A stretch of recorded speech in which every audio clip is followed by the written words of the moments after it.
Ibon o tao?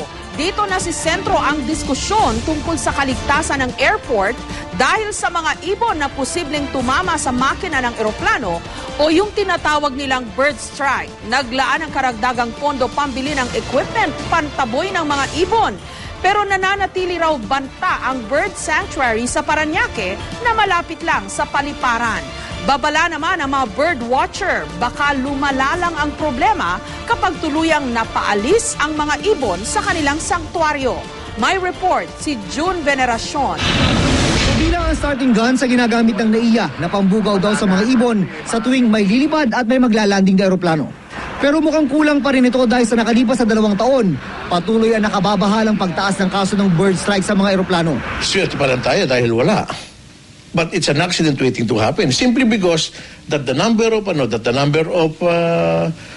birds within the airdrome is increasing. Kaya naglaan ng Manila International Airport Authority ng 45 million pesos para ipambili ng mas makabagong kagamitan. Ang bibilhin ay isang uri ng gamit na lilikha ng ingay na kayang umabot ng lawak na 2.5 kilometers radius. Ito ang bubugaw sa mga ibon na pumupunta sa NAIA. Malapit na raw buksan ang bidding para rito. Malaking tulong daw ito, sabi ng samahan ng mga international airline na nag-ooperate sa bansa. If you talk about bird strike, it relates to a safety issue or concern. Pagka pinag-usapan natin ang safety, talagang it's something that we have to be alarmed of. Pero anumang teknolohiya ang gamitin, hindi pa rin daw maaalis ang banta ng bird strike hanggat hindi na ililipat ang bird sanctuary na ito na malapit sa NAIA. Simple lang naman daw ang tanong, sabi ng mga airport officials. Alin daw ba ang mas mahalaga?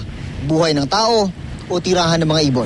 Sagot naman ng Wild Bird Club of the Philippines, hindi na kailangang pagdebatihan kung alin na mas importante, tao ba o ibon. Pero wag daw sana magpadalos-dalos dahil kapag inalis ang bird sanctuary, baka lalong lumala ang problema ng ibon sa NAIA. Kung ikaw yung ibon, pagdating mo from China, bilang, wala na tayong mapuntahan. Ano yung next place na pwede tayong mag-rest? Ayan, airport o green na green yan. Rest tayo doon. Ang dapat na gawin, alisin ang naiipong tubig sa may runway at putulin ang mga damo dahil ang mga ito nakaka-attract sa mga ibon.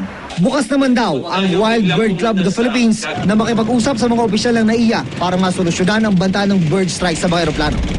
June Veneracion, GMA News.